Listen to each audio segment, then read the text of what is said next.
ಎಲ್ರಿಗೂ ನಮಸ್ಕಾರ. Welcome back to my YouTube channel Meena Shivu. ಇವತ್ತಿನ ಈ ವಿಡಿಯೋದಲ್ಲಿ ನನ್ನ ಲಾಗ್ ಜೊತೆಗೆ ಯಾವ ರೀತಿ ನಾವು ಯೂನಿವರ್ಸ್ಗೆ ಕನೆಕ್ಟ್ ಆಗ್ತೀವಿ, ಯೂನಿವರ್ಸಿನಲ್ಲಿರುವಂಥ ಸಂಕೇತಗಳು ನಮಗೆ ಯಾವ ರೀತಿ ಕನೆಕ್ಟ್ ಆಗ್ತಾ ಇದ್ದೇವೆ, ನಮ್ಮ ಪ್ರತಿನಿತ್ಯದ ಒಂದು ಲೈಫಲ್ಲಿ ನಾವು ಅದನ್ನು ನೋಡ್ತಿರ್ತೀವಿ. ಸೊ ಇವೆಲ್ಲವೂ ಕೂಡ ಯೂನಿವರ್ಸಿನ ಒಂದು ಮುಖ್ಯವಾದಂಥ ಸಂಕೇತಗಳು. ಅವುಗಳು ನಮ್ಮ ಒಂದು ಲೈಫಲ್ಲಿ ಯಾವ ಥರ ವರ್ಕ್ ಮಾಡ್ತವೆ, ಹಾಗಾದರೆ ನಾವು ಯೂನಿವರ್ಸಿಗೆ ಕನೆಕ್ಟ್ ಆಗಿದ್ದೀವಾ? ನಮಗೆ ಈ ಥರದ ಒಂದಿಷ್ಟು ಸಂಕೇತಗಳು ಕಾಣಿಸ್ತಾ ಇದ್ದರೆ ನಾವು ಯೂನಿವರ್ಸ್ಗೆ ಎಷ್ಟು ಹತ್ತಿರದಲ್ಲಿದ್ದೀವಿ, ನಾವು ಯೂನಿವರ್ಸ್ಗೆ ಕನೆಕ್ಟ್ ಆಗಿದ್ದೀವಾ ಇಲ್ವಾ ಅನ್ನುವಂಥದ್ದು ಕೂಡ ಗೊತ್ತಾಗ್ತಾ ಹೋಗುತ್ತೆ. ಇದು ಪ್ರತಿಯೊಬ್ಬರ ಲೈಫಲ್ಲೂ ಕೂಡ ಪ್ರತಿನಿತ್ಯನೂ ಕೂಡ ಒಂದಲ್ಲ ಒಂದು ವಿಷಯ ನಮಗೆ ಕಾಣಿಸ್ತಾನೆ ಇರುತ್ತೆ. ನಾವು ಯೂನಿವರ್ಸ್ ಒಳಗಡೆನೇ ಇರೋದ್ರಿಂದ ಯೂನಿವರ್ಸಿನ ಒಂದು ಎನರ್ಜೆಟಿಕ್ ಆದಂಥ ಪವರ್ ನಮ್ಮ ಮೇಲೆ ಬೀಳೋದ್ರಿಂದ ಅದು ಯಾವ ರೀತಿ ಕನೆಕ್ಟ್ ಆಗ್ತಾ ಇರುತ್ತೆ, ಎಷ್ಟರ ಮಟ್ಟಿಗೆ ಕನೆಕ್ಟ್ ಆಗ್ತಿದೆ ಅನ್ನುವಂಥದ್ದು ಕೂಡ ಗೊತ್ತಾಗ್ತಾ ಹೋಗುತ್ತೆ. ಹಾಗೆಯೇ ನಮ್ಮೊಳಗಡೆ ಇರುವಂಥ ಮೂರನೇ ಕಣ್ಣು ಅಂತ ಹೇಳ್ತೀವಲ್ವಾ, ಸೊ ಅದು ಆ್ಯಕ್ಟಿವೇಟ್ ಆದರೆ ನಮಗೆ ಯೂನಿವರ್ಸ್ ಯಾವ ಥರ ಕನೆಕ್ಟ್ ಆಗುತ್ತೆ, ನಾವು ಅಂದ್ಕೊಂಡಿರೋದು ಯಾವ ರೀತಿ ವರ್ಕ್ ಆಗುತ್ತೆ ಏನು ಅನ್ನುವಂಥದ್ದು ಡೀಟೇಲ್ಸ್ ಆಗಿ ಈ ವಿಡಿಯೋದಲ್ಲಿ ಹೇಳ್ತಾ ಹೋಗಿದ್ದೀನಿ. ವಿಡಿಯೋನ ಎಲ್ಲೂ ಸ್ಕಿಪ್ ಮಾಡದೆ ಕೊನೆವರೆಗೂ ನೋಡಿ, ಯಾಕೆಂದರೆ ಇದು ನಿಮ್ಮ ಲೈಫನ್ನು ಚೇಂಜ್ ಮಾಡುವಂಥ ಒಂದಿಷ್ಟು ಮಾಹಿತಿಗಳು ಇದರಲ್ಲಿ ಇರುತ್ತೆ. ಸೊ ಹಾಗೆಯೇ ಯಾರಾದರೂ ವಿಡಿಯೋವನ್ನು ನೋಡ್ತಾ ಇರುವಂಥವರು ಸಬ್ಸ್ಕ್ರೈಬ್ ಮಾಡದೆ ವಿಡಿಯೋ ನೋಡ್ತಾ ಇದ್ದರೆ ಈ ಥರದೇ ಮಾಹಿತಿಗಳು ನಿಮಗೆ ಬೇಗನೆ ಸಿಗಬೇಕು ಅಂತಂದರೆ ನಮ್ಮ ಚಾನಲನ್ನು ಸಬ್ಸ್ಕ್ರೈಬ್ ಮಾಡಿಕೊಂಡು ವಿಡಿಯೋವನ್ನು ನೋಡ್ತಾ ಹೋಗಿ. ಯಾವುದೇ ಒಂದು ವಿಡಿಯೋ ಮಾಡಿದರೂ ಕೂಡ ನಿಮಗೆ ಸಡನ್ನಾಗಿ ಬರುತ್ತೆ, ಅದಕ್ಕೋಸ್ಕರ ಬೆಲ್ ಬಟನನ್ನು ಒತ್ತೋದನ್ನು ಮರಿಬೇಡಿ. ಓಕೆನಾ, ಬನ್ನಿ ಸ್ಟಾರ್ಟ್ ಮಾಡೋಣ. ಯೂನಿವರ್ಸ್ಗೆ ನೀವು ಕನೆಕ್ಟ್ ಆಗಿದ್ದೀರಾ ಅಂತ ಹೇಳೋದಕ್ಕೆ ಕೆಲವೊಂದಿಷ್ಟು ಸಂಕೇತಗಳಿದ್ದಾವೆ. ಹಾಗಾದರೆ ಆ ಸಂಕೇತಗಳು ನಿಮ್ಮಲ್ಲೂ ಇದ್ದಾವ ಅಂತ ಒಂದ್ಸರಿ ಚೆಕ್ ಮಾಡ್ಕೊಳ್ಳಿ. ಓಕೆನಾ, ಯೂನಿವರ್ಸ್ಗೆ ಕನೆಕ್ಟ್ ಆಗಲಿಕ್ಕೆ ಹಲವಾರು ಟ್ರಿಕ್ಸ್ಗಳನ್ನು ನಾವು ಯೂಸ್ ಮಾಡ್ತಾ ಇರ್ತೀವಿ. ಯೂನಿವರ್ಸ್ಗೆ ಕನೆಕ್ಟ್ ಆದರೆ ನಾವು ಅಂದ್ಕೊಂಡಿದ್ದಾಗತ್ತೆ, ನಾವೇನು ಅಂದ್ಕೊಳ್ತೀವೋ ಅದೆಲ್ಲದೂ ಕೂಡ ಕೈಗೂಡುತ್ತೆ ಅನ್ನುವಂಥ ಒಂದು ಭರವಸೆ ನಮಗಿರೋದ್ರಿಂದ ನಾವು ಯೂನಿವರ್ಸ್ಗೆ ಕನೆಕ್ಟ್ ಆಗಲಿಕ್ಕೆ ತುಂಬ ಟ್ರೈ ಮಾಡ್ತಿರ್ತೀವಿ. ಒಂದು ಸಾರಿ ನಾವೇನಾದರೂ ಯೂನಿವರ್ಸ್ಗೆ ಕನೆಕ್ಟ್ ಆದ್ವಿ ಅಂತ ಹೇಳಿದರೆ ಯೂನಿವರ್ಸಿನ ಎಲ್ಲ ಸಿಗ್ನಲ್ಸ್ ಕೂಡ ನಮ್ಮ ಬ್ರೈನ್ಗೆ ಟಚ್ ಆಗ್ತಾ ಇರುತ್ತೆ. ಅಷ್ಟೇ ಅಲ್ಲ, ಅಂಥವರು ಟೋಟಲಿ ಎಲ್ಲರಿಗಿಂತ ಡಿಫ್ರೆಂಟ್ ಆಗಿ ಥಿಂಕ್ ಮಾಡ್ತಾರೆ, ಡಿಸಿಷನ್ ಮೇಕರ್ ಆಗಿರ್ತಾರೆ ಅಂತಲೇ ಹೇಳ್ಬೋದು. ಅವರ ಒಪಿನಿಯನನ್ನು ಯಾರೂ ಪ್ರಶ್ನೆ ಮಾಡುವಂತಿರ್ತಿರಲ್ಲ. ಅಂದರೆ ಅವರು ಒಂದು ಸಾರಿ ಏನಾದರೂ ಡಿಸಿಷನನ್ನು ತೊಗೊಂಡ್ರು ಅಂತಂದರೆ, ಒಪಿನಿಯನ್ನ ಹೇಳಿದರು ಅಂತಂದರೆ ಯಾರೂ ಕೂಡ ಬೇರೆ ಏನೂ ಮಾತಾಡದೆ ಒಪ್ಕೋಬೇಕಾಗಿರುತ್ತೆ. ಆ ಥರದ ಒಂದು ಡಿಸಿಷನನ್ನು ತೊಗೊಂಡಿರ್ತಾರೆ. ಯಾವುದಾದ್ರೂ ಒಂದು ಕೆಲಸದ ಬಗ್ಗೆ ಆತ ಯೋಚನೆ ಮಾಡ್ತಾ ಇದ್ದಾನೆ ಅಂತಂದರೆ ಆತ ಮೊದಲೇ ಹೇಳಿಬಿಡ್ತಾನೆ ಈ ಥರದ್ದೇ ಆಗುತ್ತೆ ಅಂತ. ಆ ಥರನೇ ಆಗುತ್ತೆ ಕೂಡ. ಅಂದರೆ ನಾವು ಕೆಲವೊಂದು ಸಾರಿ ಕೆಲವು ವ್ಯಕ್ತಿಗಳನ್ನು ನೋಡಿರ್ತೀವಿ, ಏನೋ ಒಂದು ಕೆಲಸದಲ್ಲಿ ಹೀಗಾಗತ್ತೆ ಅಂತ ಆತ ಹೇಳಿರ್ತಾನೆ, ಆ ಥರನೇ ಆಗ್ತಿರುತ್ತೆ. ಕೆಲವೊಂದು ಸಾರಿ ಕಾಕತಾಳೀಯವಾಗಿ ಅಕಸ್ಮಾತಾಗಿರ್ಬೋದು, ಆದರೆ ಎಷ್ಟೋ ಸಲ ಆತ ಏನು ಹೇಳಿರ್ತಾನೋ ಅವ್ರು ಏನು ಅಂದ್ಕೊಂಡಿರ್ತಾರೋ ಸೊ ಅದೇ ಆಗ್ತಿರುತ್ತೆ. ಇದರಲ್ಲಿ ನೀವು ಒಬ್ಬರಾಗಿರ್ಬೋದು. ಈ ಥರದ್ದೇ ವಿಷಯಗಳು ನಿಮ್ಮ ಲೈಫಲ್ಲೂ ಕೂಡ ಆಗ್ತಿರುತ್ತೆ. ಸೊ ಅದನ್ನು ಸ್ವಲ್ಪ ನೀವು ಅಬ್ಸರ್ವ್ ಮಾಡಿದರೆ ನಿಮಗೆ ಖಂಡಿತ ಗೊತ್ತಾಗತ್ತೆ. ಹಾಗೆಯೇ ನೀವು ಮಾಡುವಂಥ ಕೆಲಸದಲ್ಲಿ ನಿಮಗೆ ತುಂಬ ಕ್ಲಾರಿಟಿ ಇರುತ್ತೆ. ಇದು ಬೇರೆಯವ್ರಿಗೆ ಗೊಂದಲ ಆಗ್ತಿರುತ್ತೆ. ಅಂದರೆ ಸಾಮಾನ್ಯ ಜನರಿಗೆ ಅದು ಅರ್ಥನೇ ಆಗ್ತಿರಲ್ಲ. ಯಾರು ಈ ಯೂನಿವರ್ಸ್ ಮೇಲೆ ತುಂಬ ವಿಶ್ವಾಸ, ನಂಬಿಕೆ ಮತ್ತು ಈ ಪ್ರಪಂಚವನ್ನು ಒಂದು ಶಕ್ತಿ ಮುನ್ನಡೆಸ್ತಾ ಇದೆ, ನಮ್ಮನ್ನೆಲ್ಲದನ್ನು ಕೂಡ ಕಾಯುವಂಥ ಒಂದು ಶಕ್ತಿ ಮೇಲಿದೆ ಅಂತ ಯಾರು ಬಲವಾಗಿ ನಂಬ್ತಾರೋ ಅಂಥವ್ರಿಗೆ ಯೂನಿವರ್ಸ್ ಕನೆಕ್ಟ್ ಆಗ್ತಾ ಹೋಗುತ್ತೆ. ಇವಾಗ ನಾವು ಯೂನಿವರ್ಸಿನ ನಮಗೆ ಕನೆಕ್ಟ್ ಆಗಿರುವಂಥ ಕೆಲವೊಂದಿಷ್ಟು ಸಂಕೇತಗಳನ್ನು ನೋಡ್ತಾ ಹೋಗೋಣ, ಯಾವ ಥರ ಇರುತ್ತೆ ಅನ್ನುವಂಥದ್ದು. ನಮ್ಮ ಬಾಡಿ ಒಳಗಡೆ 7 ಚಕ್ರಗಳಿದ್ದಾವೆ. ಆ 7 ಚಕ್ರಗಳು ಯಾವ್ಯಾವ ಪ್ಲೇಸಲ್ಲಿದ್ದಾವೆ, ಅವುಗಳ ಕೆಲಸ ಏನು, ಅವುಗಳ ಬಣ್ಣ ಯಾವುದು, ಯಾವ ರೀತಿ ಅವನ್ನ ಆ್ಯಕ್ಟಿವ್ ಮಾಡ್ಕೋಬೋದು, ಆ ಒಂದೊಂದು ಚಕ್ರನೂ ಕೂಡ ಒಂದೊಂದು ಸ್ಪೆಷಾಲಿಟಿಯನ್ನು ಒಳಗೊಂಡಿದೆ. ಸೊ ಹಾಗಾದರೆ ಯಾವ ರೀತಿ ವರ್ಕ್ ಮಾಡುತ್ತೆ ಏನು ಅನ್ನುವಂಥದ್ದು ಡೀಟೇಲ್ಸ್ ಆಗಿ ಒಂದು ವಿಡಿಯೋನೇ ಮಾಡಿದ್ದೀನಿ. ಸೊ ಆ ವಿಡಿಯೋದ ಲಿಂಕನ್ನು ನಾನು ಈ ಒಂದು ವಿಡಿಯೋದ ಡಿಸ್ಕ್ರಿಪ್ಷನ್ ಬಾಕ್ಸಲ್ಲಿ ಕೊಟ್ಟಿರ್ತೀನಿ. ಸೊ ಖಂಡಿತ ಅದನ್ನು ಕ್ಲಿಕ್ ಮಾಡಿ ನೋಡ್ಕೊಳ್ಳಿ. ಯಾಕೆಂದರೆ ನಮ್ಮ ಬಗ್ಗೆ, ನಮ್ಮ ಒಂದು ಯೂನಿವರ್ಸ್ಗೆ ನಾವೇನಾದರೂ ಕನೆಕ್ಟ್ ಆಗಬೇಕು ಅಂತಂದರೆ ಅದ್ರ ಬಗ್ಗೆ ಎಲ್ಲ ನಮಗೆ ಗೊತ್ತಿರಬೇಕಾಗತ್ತೆ. ಸೊ ಅದಕ್ಕೋಸ್ಕರ ಈಗ ನಮ್ಮ ದಿನನಿತ್ಯದ ಲೈಫಲ್ಲಿ ಯೂನಿವರ್ಸಿನ ಕನೆಕ್ಟ್ ಆದಂಥ ಸಂಕೇತಗಳನ್ನು ನಾವು ನೋಡ್ತಾ ಹೋಗೋದಾದರೆ, ಒಬ್ಬ ವ್ಯಕ್ತಿಯ ಬಗ್ಗೆ ನಾವು ಮಾತಾಡ್ತಿರ್ತೀವಿ, ಆತ ಸಡನ್ನಾಗಿ ನಮ್ಮ ಎದುರಿಗೆ ಬರ್ತಾನೆ. ಆಗ ನಾವು ಹೇಳ್ತಿರ್ತೀವಿ ಈತನಿಗೆ 100 ವರ್ಷ ಆಯುಸ್ಸು, ನಿನಗೆ 100 ವರ್ಷ ಆಯುಸ್ಸು ನೋಡಪ್ಪ ಅಂತ ಹೇಳ್ತಿರ್ತೀವಿ. ಆ ಥರ ಅಂದರೆ ನಮ್ಮ ಮನಸ್ಸಿಗೆ, ನಮ್ಮ ಒಂದು ಇದಕ್ಕೆ ಆತ ಬರುವಂಥದ್ದು ಮೊದಲೇ ಗೊತ್ತಾಗತ್ತೆ. ಇದೊಂದು ಸಣ್ಣ ಎಕ್ಸಾಂಪಲ್ ಅಷ್ಟೇ.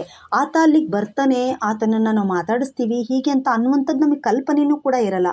ಆತ ಎಲ್ಲೋ ಇರ್ತಾನೆ, ಬೇರೆ ಊರಲ್ಲಿ ಇರ್ಬೋದು, ಏನೋ ಒಂದಿರುತ್ತೆ, ಆದರೂ ಕೂಡ ನಮಗೆ ಗೊತ್ತಾಗ್ತಿರತ್ತೆ ಆತನ ಬಗ್ಗೆ ನಾವು ಅಲ್ಲಿ ಪ್ರೆಸೆಂಟಾಗಿ ಮಾತಾಡ್ತಿರ್ತೀವಿ, ಕ್ಷಣಾರ್ಧದಲ್ಲಿ ನಮಗೆ ಕಣ್ಣಿಗೆ ಕಾಣಿಸ್ಕೊಳ್ತಾರೆ. ಈ ಥರದ್ದು ನಮ್ಗೆ ಎಲ್ಲರಿಗೂ ಕೂಡ ಈ ಥರದ್ದೊಂದು ಇನ್ಸಿಡೆಂಟ್ ಆಗ್ತಿರತ್ತೆ. ಇನ್ನು ಬ್ರೈನ್ ಕನೆಕ್ಟ್ ಆಗ್ತಿರತ್ತೆ. ನಿಮ್ಮ ಮನೆಯಲ್ಲಿ ಯಾರೋ ಒಬ್ಬರು ತುಂಬಾ ಇಷ್ಟಪಡ್ತಿರ್ತಾರೆ, ನಿಮ್ಮನ್ನು ಯಾರೋ ತುಂಬ ಇಷ್ಟಪಟ್ಟು ಪ್ರೀತಿಸ್ತಿರ್ತಾರೆ. ಅಪ್ಪ ಅಮ್ಮ ಇರ್ಬೋದು ಅಥವಾ ಮಕ್ಕಳಿರ್ಬೋದು, ಯಾರೋ ಇರ್ಬೋದಲ್ವಾ. ಸೊ ಅಂಥವರು ಯಾರೋ ಒಬ್ಬರಿಗೆ ಏನೋ ತಿನ್ನಬೇಕು ಅಂತ ಅನಿಸಿರತ್ತೆ. ಅಂದರೆ ಇವಾಗ ಫಾರ್ ಎಕ್ಸಾಂಪಲ್ ಆಗಿ ನನಗಿಂತ ಈ ಥರದ ಇನ್ಸಿಡೆಂಟ್ ತುಂಬಾ ಆಗ್ತಿರತ್ತೆ. ಸೊ ನನಗೇನೋ ತಿನ್ನಬೇಕು ಅಂತ ಅನಿಸಿರತ್ತೆ, ಅದನ್ನು ನಾನು ಅವ್ರಿಗೆ ಹೇಳಿರಲ್ಲ, ಬಟ್ ಅದು ನನಗೆ ಬೇಕು ಅಂತ ಅನಿಸಿರತ್ತೆ ಅಷ್ಟೇ. ಬಟ್ ಅದನ್ನು ಯಾರ ಹತ್ರನೂ ಹೇಳಿರಲ್ಲ. ಬಟ್ ನಾನು ಮನೆಗೆ ಹೋದಾಗ ಅದನ್ನೇ ಮನೆಯಲ್ಲಿ ಅಡುಗೆ ಮಾಡಿರುವಂಥದ್ದು ಒಂದು, ಅಥವಾ ಔಟ್ಸೈಡಿಂದ ಯಾರಾದರೂ ತರುವಂಥದ್ದು, ನಮ್ಮ ಹಸ್ಬೆಂಡ್ ತಂದು ಕೊಡುವಂಥದ್ದು, ಈ ಥರದ್ದು ಇನ್ಸಿಡೆಂಟ್ ಆಗ್ತಿರತ್ತೆ. ಅಂದರೆ ನಮ್ಮ ಮೈಂಡಿಗೆ ಮೊದಲೇ ಇದೆಲ್ಲದೂ ಕೂಡ ಗೊತ್ತಾಗ್ತಾ ಹೋಗುತ್ತೆ. ಸೊ ಇದರಿಂದನೂ ಕೂಡ ಯೂನಿವರ್ಸಿನ ಸಂಕೇತಗಳು ಇವೆಲ್ಲವೂ ಕೂಡ ಹೌದಾಗತ್ತೆ. ಇನ್ನು ಕನಸಿನಲ್ಲಿ ನಮಗೆ ಏನಾದರೂ ದೇವಸ್ಥಾನ, ದೇವರು ಈ ಥರದ್ದೆಲ್ಲ ಕಾಣಿಸ್ತು ಅಂತ ಹೇಳಿದರೆ ಯೂನಿವರ್ಸ್ ನಮ್ಮನ್ನು ಕೈ ಮಾಡಿ ಕರೀತಾ ಇದೆ ಅಂತ ಅರ್ಥ. ಯೂನಿವರ್ಸಿನತ್ತ ನಮ್ಮ ಮನಸ್ಸು ವಾಲ್ತಾ ಇದೆ ಅಂತ ಅರ್ಥ. ಹಾಗೆಯೇ ದೇವಸ್ಥಾನಗಳಿಗೆ ನಾವು ಯಥೇಚ್ಛವಾಗಿ ಹೋಗ್ತಾ ಇರ್ತೀವಿ, ದೇವರನ್ನು ಜಾಸ್ತಿ ನಂಬ್ತಾ ಇರ್ತೀವಿ. ನಮಗೇನೇ ಒಂದು ಕಷ್ಟ ಬಂದರೂ ಕೂಡ ದೇವರಿದ್ದಾನೆ ಅಂತ ಹೇಳಿ ಬಿಲೀಫ್ ಮಾಡ್ತಾ ಇರ್ತೀವಿ, ಅಂದರೆ ಸ್ಟ್ರಾಂಗ್ ಆಗಿ ನಾವು ನಂಬಿರ್ತೀವಿ. ಹಾಗೆಯೇ ಪ್ರಾಣಿ ಪಕ್ಷಿಗಳನ್ನು ತುಂಬ ಪ್ರೀತಿಯಿಂದ ನೋಡ್ಕೊಳ್ತೀವಿ. ಒಂದು ಇರುವೆಯನ್ನು ಕೂಡ ಸಾಯಿಸಲಿಕ್ಕೆ ನಾವು ಹಿಂದೆ ಮುಂದೆ ನೋಡ್ತಾ ಇರ್ತೀವಿ. ಅಂದರೆ ಅಷ್ಟು ನಮಗೆ ಕರುಣೆ ಇರುತ್ತೆ ಪ್ರಾಣಿ ಪಕ್ಷಿಗಳ ಮೇಲೆ. ಹಾಗೆಯೇ ಪ್ರಾಣಿ ಪಕ್ಷಿಗಳಿಗೆ ಊಟವನ್ನು ಕೊಡುವಂಥದ್ದು, ನೀರನ್ನು ಕೊಡುವಂಥದ್ದು, ಈ ಥರದನ್ನು ಮಾಡ್ತಾ ಇರ್ತೀವಿ. ಹಾಗೆಯೇ ಚಿಕ್ಕ ಮಕ್ಕಳನ್ನು ನೋಡಿದರೆ ಚಿಕ್ಕ ಮಕ್ಕಳ ಜೊತೆಗೆ ನಾವು ಚಿಕ್ಕ ಮಗುವಾಗಿಯೇ ಕನ್ವರ್ಟ್ ಆಗ್ತೀವಿ. ಸೊ ಇದೆಲ್ಲದೂ ಕೂಡ ನಾವು ಯೂನಿವರ್ಸಲ್ಲಿರುವಂಥ ಒಂದು ಎನರ್ಜಿ ಏನಿದೆಯಲ್ಲ, ಯೂನಿವರ್ಸಲ್ಲಿರುವಂಥ ಒಂದು ಪವರ್ ಏನಿದೆಯಲ್ಲ, ಅದನ್ನು ನಾವು ಕನೆಕ್ಟ್ ಮಾಡ್ಕೊಳ್ಳಿಕ್ಕೆ ನಮ್ಮೊಳಗಡೆ ಇರುವಂಥ ಒಂದು ಪವರನ್ನು ಜಾಸ್ತಿ ಮಾಡ್ಕೊಳ್ಳುವಂಥದ್ದು. ಅಂದರೆ ನಮ್ಮಲ್ಲಿ ಕೂಡ ಒಂದು ಒಳ್ಳೆತನ ರೀತಿಯಾದಂಥ ಪಾಸಿಟಿವ್ ಆದಂಥ ಎನರ್ಜಿ ಉತ್ಪತ್ತಿ ಆಗ್ತಾ ಇರುತ್ತೆ ಈ ಯೂನಿವರ್ಸ್ಗೆ ಕನೆಕ್ಟ್ ಆಗಲಿಕ್ಕೆ.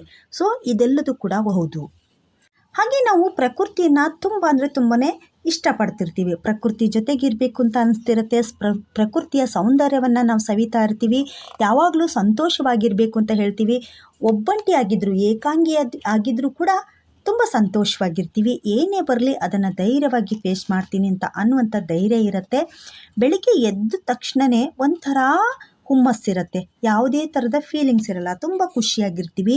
ನೀವು ಯೂನಿವರ್ಸ್ಗೆ ಕನೆಕ್ಟ್ ಆಗ್ತಿದ್ದೀರಾ ಎಂದು ನಮ್ಮನ್ನು ನಾವು ಚೆಕ್ ಮಾಡ್ಕೊಳ್ಳಿಕ್ಕೆ ಇನ್ನೂ ಕೆಲವೊಂದಿಷ್ಟನ್ನು ನಾವು ನೋಡ್ಕೋಬೋದು. ಯಾವುದೋ ಒಂದು ಕಾರ್ಯ ನಾವು ಅಂದ್ಕೊಂಡಾಗ, ನಾವು ಅದನ್ನು ಮಾಡಬೇಕು ಅಂತ ಅಂದ್ಕೊಂಡಾಗ ನಮಗೆ ಪದೇ ಪದೇ ಒಂದೇ ಥರದ ನಂಬರ್ ಕಾಣಿಸುವಂಥದ್ದು. ಅಂದರೆ ಇವಾಗ 111 ಅನ್ನುವಂಥ ನಂಬರ್ ಇರ್ಬೋದು, ಅಥವಾ 22 ಅಥವಾ 33, ಈ ಥರದ್ದು ಸಿಮಿಲರ್ ಆಗಿರುವಂಥ ನಂಬರ್ಸ್ಗಳು ಪದೇ ಪದೇ ಕಾಣಿಸ್ಕೊಳ್ಳುವಂಥದ್ದು, ಅಥವಾ ಕಲರ್ಸ್ಗಳು ಕಾಣಿಸ್ಕೊಳ್ಳುವಂಥದ್ದು. ಕಲರ್ಗಳನ್ನು ನಮ್ಮಲ್ಲಿ ಕೂಡ ತುಂಬ ಬದಲಾವಣೆಯನ್ನು ತರ್ತಾ ಇರುತ್ತೆ. ಇವತ್ತಿನ ದಿನ ನನಗೆ ಫುಲ್ ಜಾಸ್ತಿ ಅಂದರೆ ಒಂದು 100%ಅಲ್ಲಿ ಒಂದು 80% ಒಂದೇ ಥರದ್ದು ಕಾಣಿಸುವಂಥದ್ದು ನಂಬರ್ಸ್ ಆಗಿರ್ಬೋದು ಅಥವಾ ಕಲರ್ಸ್ ಆಗಿರ್ಬೋದು. ಇವಾಗ ಬ್ಲೂ ಕಲರ್, ಇವತ್ತು ನಾನು ಬ್ಲೂ ಕಲರ್ನ ಜಾಸ್ತಿ ನೋಡಬೇಕು ಅಂತ ಅಂದ್ಕೊಂಡ್ರೆ ಅವತ್ತಿನ ದಿನ ನಾವು ನೋಡುವಂಥ ಎಲ್ಲ ವಸ್ತುಗಳು ಹೆಚ್ಚು ಕಡಿಮೆ ಬ್ಲೂ ಕಲರ್ದೇ ಆಗಿರುತ್ತೆ. ಇದನ್ನು ನಾನು ನನ್ನ ಲೈಫಲ್ಲಿ ಎಕ್ಸ್ಪೆರಿಮೆಂಟ್ ಕೂಡ ಮಾಡ್ಕೊಂಡಿದ್ದೀನಿ. ನೀವು ಕೂಡ ಇದನ್ನು ಮಾಡ್ಕೋಬೋದು. ಸೊ ಮಾಡ್ಕೊಂಡು ನೋಡಿ, ಖಂಡಿತ ಗೊತ್ತಾಗುತ್ತೆ. ನೀವೇನಾದರೂ ಒಂದು ಕೆಲಸ ಮಾಡಬೇಕು ಅಂತ ಅಂದ್ಕೊಂಡಿದ್ದೀರಾ, ಅಥವಾ ಒಂದು ಪಾಸಿಟಿವ್ ಮೈಂಡ್ಸೆಟ್, ಇದೇ ಕಲರಿನ ವಸ್ತುಗಳು ಜಾಸ್ತಿ ಕಾಣಬೇಕು ಅಂತ ಅಂದ್ಕೊಳ್ಳಿ, ಖಂಡಿತ ಆವತ್ತಿನ ಅದೇ ಕಲರಿನ ವಸ್ತುಗಳೇ ಜಾಸ್ತಿ ಕಾಣುತ್ತೆ. ನಾನು ಮಾಡ್ಕೊಂಡಿರುವಂಥದ್ದು ಫಸ್ಟು, ಇವತ್ತಿನ ದಿನ ನನಗೆ ರೆಡ್ ಕಲರ್ ಎಲ್ಲ ಜಾಸ್ತಿ ವೆಹಿಕಲ್ಗಳೇ ಕಾಣಬೇಕು ಅಂತ ಅಂದ್ಕೊಂಡೆ. ಆ ದಿನ ನನಗೆ ಎಲ್ಲ ಹೆಚ್ಚು ಕಡಿಮೆ ರೆಡ್ ಕಲರನ್ನೇ ಕಾಣಿಸ್ತಾ ಇತ್ತು. ಆಗ ನಾನು ಅಂದ್ಕೊಂಡೆ ಮತ್ತೊಂದು ಸರಿ ಚೆಕ್ ಮಾಡೋಕ್ಕೋಸ್ಕರ, ರೆಡ್ ಕಲರಿನೂ ಕಾಮನ್ ಆಗಿ ತುಂಬ ವೆಹಿಕಲ್ಸ್ ಇರುತ್ತಲ್ವಾ, ಸೊ ಅದಕ್ಕೆ ಆ ಥರ ಕಂಡಿರಬೇಕು. ಸೊ ಇವತ್ತು ಡಿಫ್ರೆಂಟ್ ಕಲರನ್ನು ಇಟ್ಕೊಳ್ಳೋಣ. ಗ್ರೀನ್ ಕಲರಿನವು ಜಾಸ್ತಿ ವೆಹಿಕಲ್ ಇರಲ್ಲ, ಸೊ ಹಾಗಾದರೆ ಗ್ರೀನ್ ಕಲರಿಂದ ಇಟ್ಕೊಳ್ಳೋಣ ಅಂತ ಇಟ್ಕೊಂಡಿರುವಂಥದ್ದು. ಸೊ ಆಗ ಆ ಸಮಯದಲ್ಲಿ ನಾನು ಯಾವ ಕಡೆ ನೋಡಿದ್ರು, ಬಸ್ ಸ್ಟ್ಯಾಂಡ್ ಸೈಡ್ ಹೋದಾಗ ಅಲ್ಲಿ 1-2 ಬೈಕ್ಗಳು ಅಥವಾ ಯಾವುದೋ ಬೇರೆ ವೆಹಿಕಲ್ಗಳು ಗ್ರೀನ್ ಕಲರಿಂದು ಕಾಣಿಸ್ತಾ ಇತ್ತು. ಇನ್ನು ಬೇರೆ ಕಡೆ ಬಂದರೆ ಅಲ್ಲಿ ಸ್ಕೂಲ್ ಕಡೆ ಹೋದಾಗ ಅಲ್ಲಿ ಕೂಡ ಕಾಣಿಸ್ತಾ ಇತ್ತು. ಅಂದರೆ ನನಗೆ ಅವತ್ತಿನ ದಿನ ವೆಹಿಕಲ್ಗಳನ್ನು ನೋಡಿದಂಥ ವೆಹಿಕಲ್ಗಳಲ್ಲಿ ಜಾಸ್ತಿ ವೆಹಿಕಲ್ಗಳು ಕಂಡಿರುವಂಥದ್ದು ಗ್ರೀನ್ ಕಲರಿಂದೆ. ಈ ಥರ ಆಗ್ತಿರತ್ತೆ. ಅಂದರೆ ನಾವು ಅದನ್ನು ಒಂದು ಸರಿ ಚೆಕ್ ಮಾಡಿದ್ದು ಅಷ್ಟೇ. ಆ್ಯಕ್ಚುಲಿ ಚೆಕ್ ಮಾಡಿ ಆ ಥರ ನಾನು ಕನ್ಫರ್ಮ್ ಮಾಡ್ಕೊಂಡಿರುವಂಥದ್ದು, ಅದನ್ನೇ ನಾನು ನಿಮ್ಮ ಹತ್ರ ಹೇಳಿರುವಂಥದ್ದು. ನೀವು ಕೂಡ ಇದನ್ನು ಮಾಡಿ ನೋಡಿ, ಖಂಡಿತ ನಿಮಗೂ ಇದು ಎಕ್ಸ್ಪೀರಿಯನ್ಸ್ ಆದೇ ಆಗುತ್ತೆ. ನೀವು ವಿಶ್ವಾಸದಿಂದ, ದೃಢವಾದಂಥ ನಂಬಿಕೆಯಿಂದ, ಒಂದು ಪಾಸಿಟಿವ್ ಮೈಂಡ್ಸೆಟ್ಟಿಂದ ಇದನ್ನು ನೀವು ಮಾಡಿ ನೋಡಿ. ಖಂಡಿತ ನಿಮಗೆ ಯೂನಿವರ್ಸ್ ನಿಮಗೆ ಎಷ್ಟು ಕನೆಕ್ಟ್ ಆಗುತ್ತೆ ಅನ್ನುವಂಥದ್ದು ರಿಯಲ್ ಆಗಿ ಗೊತ್ತಾಗತ್ತೆ. ಸೊ ಈ ಥರ ಆಗತ್ತೆ. ಹಾಗಾಗಿ ನಾವು ಯಾವುದೇ ಒಂದು ಕೆಲಸ ಮಾಡಬೇಕು ಅಂತಂದರೆ ಒಂದು ಪಾಸಿಟಿವ್ ಮೈಂಡ್ಸೆಟ್ಟಿನಿಂದ ನಾವು ಕರೆಕ್ಟಾದಂಥ ರೀತಿಯಲ್ಲಿ ಯೂನಿವರ್ಸ್ಗೆ ಕನೆಕ್ಟ್ ಮಾಡ್ಕೊಂಡ್ವಿ ಅಂತಂದರೆ ಆ ಕೆಲಸ ಕಂಪಲ್ಸರಿ ಆಗತ್ತೆ ಅನ್ನುವಂಥದ್ದು. ಯೂನಿವರ್ಸ್ಗೆ ಇನ್ನೂ ಒಂದಿಷ್ಟು ನಾವೇನಾದರೂ ಕನೆಕ್ಟ್ ಆಗಬೇಕು, ಇನ್ನೂ ಜಾಸ್ತಿ ಕನೆಕ್ಟ್ ಆಗಬೇಕು, ನನಗೆ ಯೂನಿವರ್ಸಿನ ಎಲ್ಲ ಸತ್ಯತೆಗಳು ಕೂಡ ತಿಳಿಬೇಕು, ಯೂನಿವರ್ಸಲ್ಲಿ ಏನಾಗ್ತಾ ಇದೆ ಅದು ಮುಂಚಿತವಾಗಿ ನನಗೆ ಗೊತ್ತಾಗಬೇಕು ಅಂತಂದರೆ ಇದಕ್ಕೆ ಸುಲಭವಾದಂಥ ಮಾರ್ಗ ಅಂತಂದರೆ ಧ್ಯಾನ ಮತ್ತು ಯೋಗ ಮತ್ತು ಮಂತ್ರಗಳು. ಈ ಮೂರರ ಮುಖಾಂತರನೇ ನಾವು ಯಾರೇ ಏನಾದರೂ ಒಂದು ಸಿದ್ಧಿಯನ್ನು ಮಾಡಿದ್ದಾರೆ, ಯೂನಿವರ್ಸಿನ ಸತ್ಯತೆಗಳು ಏನಾದರೂ ತಿಳಿತಾ ಇದ್ದಾವೆ ಅಂತಂದರೆ ಅವರುಗಳು ಈ ಒಂದು ಮಾರ್ಗದಲ್ಲೇ ಹೋಗಿರ್ತಾರೆ. ಅಂದರೆ ಧ್ಯಾನವನ್ನು ಮಾಡೋದ್ರ ಮುಖಾಂತರ, ಯೋಗವನ್ನು ಮಾಡೋದ್ರ ಮುಖಾಂತರ, ಹಾಗೆ ಮಂತ್ರಸಿದ್ಧಿಯನ್ನು ಪಡ್ಕೊಳ್ಳೋದ್ರ ಮುಖಾಂತರನೇ ಯೂನಿವರ್ಸಿನ ಒಂದು ಸತ್ಯತೆಯನ್ನು ಮೊದಲೇ ಕಂಡುಕೊಂಡಿರ್ತಾರೆ. ಸೊ ನಮಗೆ ಅದೆಲ್ಲದೂ ಕೂಡ ಸಾಧ್ಯತೆ ಆಗಲ್ಲ ಅಂತ ಅಂದ್ಕೊಂಡ್ರೆ ಖಂಡಿತ ನಮ್ಮ ಒಂದು ಧ್ಯಾನದ ಮುಖಾಂತರ, ನಾವೊಂದು ಯೋಗದ ಮುಖಾಂತರ, ನಿಷ್ಕಲ್ಮಶವಾದಂಥ ಪಾಸಿಟಿವ್ ಮೈಂಡ್ಸೆಟ್ಟಿನಿಂದ ಬ್ರಾಹ್ಮಿ ಮುಹೂರ್ತದಲ್ಲಿ ಅಥವಾ ಸಂಜೆ ಗೋಧೂಳಿ ಸಮಯದಲ್ಲಿ ಏನಾದರೂ ಧ್ಯಾನವನ್ನು ಮಾಡಿಬಿಟ್ಟು ಯೂನಿವರ್ಸ್ಗೆ ಕನೆಕ್ಟ್ ಆದ್ವಿ ಅಂತಂದರೆ ನಾವೇನು ಅಂದ್ಕೊಂಡಿದ್ವೋ ಅದು ಖಂಡಿತ ಆಗುತ್ತೆ. ಯೂನಿವರ್ಸ್ಗೆ ಕನೆಕ್ಟ್ ಆದಂಥ ವ್ಯಕ್ತಿಗಳಲ್ಲಿ ಕೆಲವೊಂದಿಷ್ಟು ಬದಲಾವಣೆಗಳು ಕೂಡ ಕಾಣಿಸ್ಕೊಳ್ತವೆ. ಏನು ಅಂತ ಹೇಳಿದರೆ ದೇವಸ್ಥಾನಗಳಿಗೆ ಜಾಸ್ತಿ ಹೋಗ್ತಾರೆ, ಅವ್ರು ಏನು ಸಂಕಲ್ಪ ಮಾಡ್ಕೊಳ್ತಾರೋ ಅದೆಲ್ಲದೂ ಕೂಡ ನೆರವೇರ್ತಾ ಹೋಗುತ್ತೆ. ತುಂಬ ಜನರಿಗೆ ಅವರು ಹೆಲ್ಪನ್ನು ಮಾಡಲಿಕ್ಕೆ ಸ್ಟಾರ್ಟ್ ಮಾಡ್ತಾರೆ. ಹಾಗೆ ತಮ್ಮ ಒಂದು ಜೀವನ ಶೈಲಿಯನ್ನು ಬದಲಾವಣೆ ಮಾಡ್ಕೊಳ್ತಾರೆ, ಧ್ಯಾನವನ್ನು ಮಾಡಲಿಕ್ಕೆ ಮುನ್ನುಗ್ತಾರೆ. ಅಂದರೆ ಧ್ಯಾನದತ್ತ ಅವರ ಮನಸ್ಸು ವಾಲ್ತಾ ಇರುತ್ತೆ. ಹಾಗೆಯೇ ಅವರ ಒಂದು ಆಹಾರ ಪದ್ಧತಿಯಲ್ಲೂ ಕೂಡ ಕೆಲವೊಂದಿಷ್ಟು ಬದಲಾವಣೆಗಳನ್ನು ಮಾಡ್ಕೊಳ್ತಾರೆ, ಲೈಫ್ ಸ್ಟೈಲನ್ನು ಕೂಡ ಚೇಂಜ್ ಮಾಡ್ಕೊಳ್ತಾರೆ. ಮನಸ್ಸನ್ನು ಯಾವಾಗಲೂ ಕೂಲಾಗಿ ಇಟ್ಕೋಬೇಕು, ಪಾಸಿಟಿವ್ ಆದಂಥ ಥಿಂಕಿಂಗನ್ನು ಮಾಡಬೇಕು ಅನ್ನುವಂಥದ್ದನ್ನು ಅವರು ಮಾಡ್ತಾ ಹೋಗ್ತಾರೆ. ಹಾಗೆಯೇ ಇನ್ನೂ ಯೂನಿವರ್ಸ್ಗೆ ನಾವು ಹತ್ತಿರ ಆಗಬೇಕು. ಇವಿಷ್ಟು ಯೂನಿವರ್ಸಿನ ಸಂಕೇತಗಳಾದರೆ ಇನ್ನೂ ಇಷ್ಟು ನಮಗೆ ಯೂನಿವರ್ಸಿನ ಜೊತೆಗೆ ಕನೆಕ್ಟ್ ಆಗಬೇಕು ಅಂತಂದರೆ ಯೋಗ, ಧ್ಯಾನ, ಮಂತ್ರಗಳಿಂದ ಮಾತ್ರ ಸಾಧ್ಯ. ಧ್ಯಾನದಿಂದ ಮಾತ್ರ ಯೂನಿವರ್ಸಿನ ಅಂತರಾಳ ಹೇಗಿದೆ ಅಂತ ಅರ್ಥ ಮಾಡ್ಕೊಳ್ಳಿಕ್ಕೆ ಸಾಧ್ಯ ಅನ್ನುವಂಥದ್ದು ಸಾಕಷ್ಟು ಸರಿ ಪ್ರೂವ್ ಆಗಿದೆ. ನಮ್ಮೊಳಗಡೆ 7 ಚಕ್ರಗಳಿದ್ದಾವೆ. ಆ 7 ಚಕ್ರಗಳು ಕೂಡ ಆ್ಯಕ್ಟಿವ್ ಆದಾಗ ನಾವು ಮಹಾಜ್ಞಾನಿಗಳು, ಸರ್ವಜ್ಞ, ದೈವ ಸ್ವರೂಪಿ ಆಗ್ತೀವಿ ಅಂತ. ಇದು ಸುಮ್ಮನೆ ಆಗಲ್ಲ. ಈ 7 ಚಕ್ರಗಳು ಆ್ಯಕ್ಟಿವ್ ಆಗಬೇಕು ಅಂತಂದರೆ ತುಂಬಾ ಸಾಹಸ ಬೇಕು. ಆದರೆ ಇದಕ್ಕೆ ಯಾವುದೇ ಥರದ ಅಂದರೆ ನಾವೇ ಡೈರೆಕ್ಟಾಗಿ ಈ 7 ಚಕ್ರಗಳನ್ನು ಆ್ಯಕ್ಟಿವ್ ಮಾಡ್ಕೊಳ್ಳಿಕ್ಕೆ ಸಾಧ್ಯತೆ ಆಗಲ್ಲ. ಇವುಗಳಿಗೆ ಮಾರ್ಗದರ್ಶನ ಬೇಕು, ಗುರುವಿನ ಮಾರ್ಗದರ್ಶನ ಅತ್ಯಂತ ಅವಶ್ಯಕ. ಸೊ ಆ ಥರದ್ದೇನಾದರೂ ನಮಗೆ ಮಾರ್ಗದರ್ಶಕರು ಸಿಕ್ಕರು ಅಂತಂದರೆ, ಈ 7 ಚಕ್ರಗಳನ್ನು ಏನಾದರೂ ಆ್ಯಕ್ಟಿವ್ ಮಾಡಿಕೊಂಡ್ರು ಅಂತಂದರೆ ಅವ್ರು ನಿಜವಾಗ್ಲೂ ಮಹಾಜ್ಞಾನಿಗಳಾಗ್ತಾರೆ, ಸರ್ವಜ್ಞರಾಗ್ತಾರೆ, ದೈವ ಸ್ವರೂಪಿ ಆಗ್ತಾರೆ. ಅವರು ದೇವರು ಅಂತಲೇ ಹೇಳ್ಬೋದು. ಮುಂದೆ ಏನಾಗುತ್ತೋ ಅದೆಲ್ಲದನ್ನು ಕೂಡ ಅವ್ರು ಮೊದಲೇ ಹೇಳಕ್ಕೆ ಸ್ಟಾರ್ಟ್ ಮಾಡ್ತಾರೆ. ಸೂಪರ್ ನ್ಯಾಚುರಲ್ ಪವರ್ ಆಗ್ತಾರೆ ಅವರು ಅಂತ ಹೇಳ್ಬೋದು. ಅಷ್ಟೊಂದು ಪವರು ಅವ್ರ ಹತ್ರ ಹುಟ್ಕೊಳ್ಳುತ್ತೆ. ಹಾಗೆ ಯೂನಿವರ್ಸ್ ಕನೆಕ್ಟ್ ಆಗಲಿಕ್ಕೆ ಧ್ಯಾನ, ಯೋಗಗಳು ಈ ಥರದ ಆದಂಥ ಮಾರ್ಗಗಳಿದಾವಲ್ವ, ಅವುಗಳನ್ನು ಈ ವಿಶ್ವಶಕ್ತಿ ಅನುಭವಿಸ್ಲಿಕ್ಕೆ 3ನೇ ಕಣ್ಣು ಅಂದರೆ 3rd ಐ ಏನಾಗಿದೆಯಲ್ಲ, ಇದು ತುಂಬಾ ಸ್ಪೆಷಲ್ ಆಗಿದೆ. ಈ 3rd ಐ ಏನಾದರೂ ಓಪನ್ ಆಯಿತು ಅಂತ ಹೇಳಿದರೆ, ಅದು ಆ್ಯಕ್ಟಿವ್ ಆಯಿತು ಅಂತ ಹೇಳಿದರೆ, ಆ ಒಂದು ಎನರ್ಜಿ ನಮ್ಮ ಬಾಡಿಯ ಒಳಗಡೆ ಹೋಗ್ಬಿಟ್ಟು ಫುಲ್ ಎನರ್ಜಿ ಕೊಡುತ್ತೆ. ಇದಕ್ಕೆ ಧ್ಯಾನ ಸರಳವಾದಂಥ ಮಾರ್ಗ ಅಂತ ಹೇಳ್ಬೋದು. ಧ್ಯಾನದ ಮುಖಾಂತರನೇ ಇದನ್ನು ಆ್ಯಕ್ಟಿವ್ ಮಾಡ್ಕೊಳ್ಳಿಕ್ಕೂ ಕೂಡ ಸಾಧ್ಯತೆ ಇದೆ. ಯೂನಿವರ್ಸ್ ಬೇಗ ಕನೆಕ್ಟ್ ಆಗುತ್ತೆ. ಹಾಗೆಯೇ ಯೂನಿವರ್ಸಿನ ರಹಸ್ಯವಾದಂಥ ಮಾಹಿತಿ ಕೂಡ ತಿಳಿತಾ ಹೋಗುತ್ತೆ. ನಾವು ಏನು ಅಂದ್ಕೊಳ್ತೀವೋ ಅದು ಕ್ಷಣಾರ್ಧದಲ್ಲಿ ಆಗ್ತಿರುತ್ತೆ. ಅಂದರೆ ಮುಂದೆ ಏನಾಗುತ್ತೆ ಅನ್ನುವಂಥದ್ದು ಎಲ್ಲದೂ ಕೂಡ ಕ್ಲಿಯರ್ ಆಗಿ ನಮಗೆ ತಿಳಿತಾ ಹೋಗುತ್ತೆ. ಸೊ ಯೂನಿವರ್ಸ್ಗೆ ಕನೆಕ್ಟ್ ಆಗುವಂಥ ಸುಲಭ ಮಾರ್ಗ ಅಂತ ಹೇಳಿದರೆ ಧ್ಯಾನವನ್ನು ಮಾಡೋದ್ರ ಮೂಲಕ. ಆ ಧ್ಯಾನವನ್ನು ಮಾಡ್ತಾ ನಾವು ಮ್ಯಾನಿಫೆಸ್ಟೇಷನನ್ನು ಮಾಡಿಕೊಂಡು ಗ್ರ್ಯಾಟಿಟ್ಯೂಡನ್ನು ಸಲ್ಲಿಸ್ತಾ ನಾವೇನಾದರೂ ಯೂನಿವರ್ಸ್ಗೆ ಒಂದು ಪಾಸಿಟಿವ್ ಮೈಂಡ್ಸೆಟ್ಟಿಂದ ಕನೆಕ್ಟ್ ಆದ್ವಿ ಅಂತ ಹೇಳಿದರೆ ನಮ್ಮಷ್ಟು ಪುಣ್ಯವಂತರು ಯಾರೂ ಇಲ್ಲ ಅಂತ ಹೇಳ್ಬೋದು. ಹಾಗೆಯೇ ನಾವು ಏನು ಅಂದ್ಕೊಂಡಿರ್ತೀವೋ ಅದೆಲ್ಲದೂ ಕೂಡ ಆಗತ್ತೆ. ಇದನ್ನು ಆದಷ್ಟು ಬ್ರಾಹ್ಮಿ ಮುಹೂರ್ತದಲ್ಲೇ ನೀವು ಧ್ಯಾನವನ್ನು ಮಾಡಿ ಯೂನಿವರ್ಸ್ಗೆ ಕನೆಕ್ಟ್ ಆಗಲಿಕ್ಕೆ ಟ್ರೈ ಮಾಡಿ. ಹಾಗೆ ನಿಮ್ಮ ಒಂದು ಎನರ್ಜಿ, ನಿಮ್ಮ ಒಂದು ಪವರನ್ನು ಜಾಸ್ತಿ ಮಾಡ್ಕೋಬೇಕು ಅಂತ ಹೇಳಿದರೆ ನೀವು ಪ್ರತಿನಿತ್ಯ ಮಾಡುವಂಥ ಕೆಲಸದಲ್ಲಿ ಜಾಸ್ತಿ ಪಾಸಿಟಿವ್ ಆದಂಥ ಕೆಲಸವನ್ನೇ ಮಾಡಿ.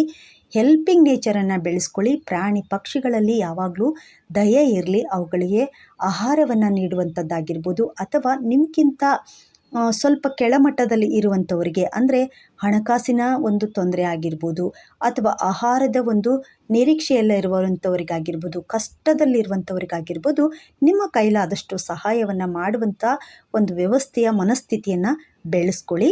ಹಾಗೆಯೇ ನಮಗೆ ದೇವರು ಮತ್ತು ದೇವಸ್ಥಾನಗಳಿಗೆ ವಿಸಿಟನ್ನು ಕೊಡ್ತಾ ಇರಿ. ದೇವರು ಮತ್ತು ದೇವಸ್ಥಾನಗಳಿಗೆ ಹೋಗೋದ್ರಿಂದ ಒಂದು ಪಾಸಿಟಿವ್ ಆದಂಥ ಮೈಂಡ್ಸೆಟ್ ನಮಗೆ ಬೆಳೀತಾ ಇರುತ್ತೆ. ದಾನ ಧರ್ಮದಲ್ಲೂ ಕೂಡ ನೀವು ಜಾಸ್ತಿ ಇನ್ವಾಲ್ವ್ಮೆಂಟ್ ಆಗ್ತೀರಾ.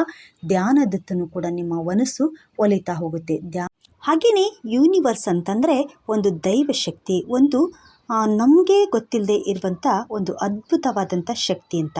ಆ ಶಕ್ತಿಯನ್ನು ಕಣ್ಣಾರೆ ನಾವು ಕಾಣಬೇಕು ಅಂತಂದರೆ ಒಂದು ಬಿಲೀಫ್ ಆದಂಥ ನಂಬಿಕೆ, ಅಂದರೆ ನಿಮ್ಮ ಒಂದು ದೈವ ಗುರು ಯಾರಿರುತ್ತೋ ಆ ದೇವರನ್ನು ನಂಬುವಂಥದ್ದು. ನಿಮ್ಮ ಕೆಲಸ ಕಾರ್ಯಗಳಲ್ಲಿ ಆಗಿರ್ಬೋದು, ನೀವು ಮಾಡುವಂಥ ಯಾವುದೇ ಒಂದು ಕೆಲಸದಲ್ಲಾಗಿರ್ಬೋದು, ಆ ದೇವರಿಗೆ ಒಂದು ಕೃತಜ್ಞತೆಯನ್ನು ಸಲ್ಲಿಸುವಂಥದ್ದು. ನೀವು ಯಾವ ದೇವರನ್ನು ಅತಿ ಹೆಚ್ಚಾಗಿ ನಂಬಿರ್ತೀರೋ ಆ ದೇವರಿಗೆ ಒಂದು ಕೃತಜ್ಞತೆಯನ್ನು ಸಲ್ಲಿಸುವಂಥದ್ದು. ಹಾಗೆ ನಿಮ್ಮ ಒಂದು ಮನಸ್ಸಿನ ಮಾತನ್ನು, ನಿಮ್ಮ ಮನಸ್ಸಿನ ಅಂತರಾಳದಲ್ಲಿರುವಂಥ ಏನೋ ವಿಷಯಗಳಿರಲಿ, ಅವೆಲ್ಲವನ್ನು ಕೂಡ ಆ ಒಂದು ದೈವ ಗುರುವಿನತ್ತ ನೀವು ಹೇಳ್ಕೊಳ್ಳುವಂಥದ್ದು. ಯಾವುದೇ ಒಂದು ದೈವವನ್ನು ನೀವು ನಂಬಿ ಅದೇ ನಿಮ್ಮ ಯೂನಿವರ್ಸ್ ಅಂತ ಅಂದ್ಕೊಂಡು ವಿಶ್ವಾಸದಿಂದ ನಿಮ್ಮ ಎಲ್ಲ ಒಂದು ಬೇಡಿಕೆಗಳಾಗಿರ್ಬೋದು, ಅಥವಾ ನಿಮ್ಮ ಒಂದು ಯಾವುದೇ ಒಂದು ಬಯಕೆಗಳಾಗಿರ್ಬೋದು, ಅವುಗಳನ್ನು ಆ ನಿಮ್ಮ ಒಂದು ದೈವ ಗುರುವಿನತ್ತ ಇಡೀ.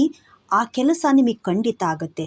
ಯಾವುದನ್ನೇ ಆಗಲಿ ನಂಬಿಕೆಯಿಂದ ನೀವೇನಾದರೂ ಮಾಡಿದರೆ ಅಂದರೆ ಅದು ಖಂಡಿತ ನಿಮಗೆ ಮಾರ್ಗವನ್ನು ತೋರಿಸುತ್ತೆ. ನಿಮಗೆ ಯಾವ ರೂಟಲ್ಲಿ ಹೋದರೆ ನಿಮಗೆ ಸಕ್ಸಸ್ಫುಲ್ ಸಿಗುತ್ತೆ ಅನ್ನುವಂಥ ಒಂದು ಸೂಚನೆಯನ್ನು ಕೂಡ ಕೊಡ್ತಾ ಹೋಗುತ್ತೆ. ಇಲ್ಲಿ ಯೂನಿವರ್ಸ್ ಅನ್ನುವಂಥದ್ದು ಒಂದು ದೈವ ಗುರು ಅಂತಲೇ ಹೇಳ್ಬೋದು. ಅದು ನಮಗೆ ಮಾರ್ಗವನ್ನು ತೋರಿಸ್ತಾ ಹೋಗುತ್ತೆ. ಯಾವುದೋ ಒಂದು ರೂಪದಲ್ಲಿ ನಮಗೆ ಎಲ್ಲ ಪ್ಲೇಸ್ಗಳು, ಎಲ್ಲ ಬಾಗಿಲುಗಳು ಮುಚ್ಚಿದಾವೆ ಅಂತ ಅಂದ್ಕೊಂಡಂಥ ಸಮಯದಲ್ಲಿ ಯಾವುದೋ ಒಂದು ಕ್ಲೂವನ್ನು ಕೊಟ್ಬಿಟ್ಟು ಈ ಮಾರ್ಗದಲ್ಲಿ ಹೋಗುವಂಥ ಯಾವುದೋ ಒಂದು ರೂಪದಲ್ಲಿ ಹೇಳುವಂಥದ್ದೇ ಈ ಯೂನಿವರ್ಸ್ ಆಗಿರುತ್ತೆ. ಇದೇ ನಮಗೆ ನಾವು ದಿನನಿತ್ಯ ನಂಬಿರುವಂಥ ನಮ್ಮ ಒಂದು ದೈವ ಗುರುವಿನ ಮುಖಾಂತರ ನಮಗೆ ಮಾರ್ಗದರ್ಶನವನ್ನು ನೀಡ್ತಾ ಹೋಗುತ್ತೆ ಅಂತ ಹೇಳ್ಬೋದು ಅಲ್ವಾ ಫ್ರೆಂಡ್ಸ್. ನಾವು ಯಾರನ್ನೇ ಆಗಲಿ, ಯಾವುದೇ ದೇವರನ್ನಾಗಲಿ ಭಕ್ತಿಯಿಂದ ವಿಶ್ವಾಸದಿಂದ ನಂಬಿದ್ವಿ ಅಂತಂದರೆ ಖಂಡಿತ ನನಗೆ ಮಾರ್ಗದರ್ಶನ ಮತ್ತು ನಮಗೆ ಉತ್ತಮವಾದಂಥ ಮಾರ್ಗ ದೊರೀತಾ ಹೋಗುತ್ತೆ ಅಂತ ಹೇಳ್ಬೋದು. ವಿಡಿಯೋವನ್ನು ಕೊನೆ ತನಕ ನೋಡಿದ್ದಕ್ಕಾಗಿ ಎಲ್ರಿಗೂ ಕೂಡ ಧನ್ಯವಾದಗಳು.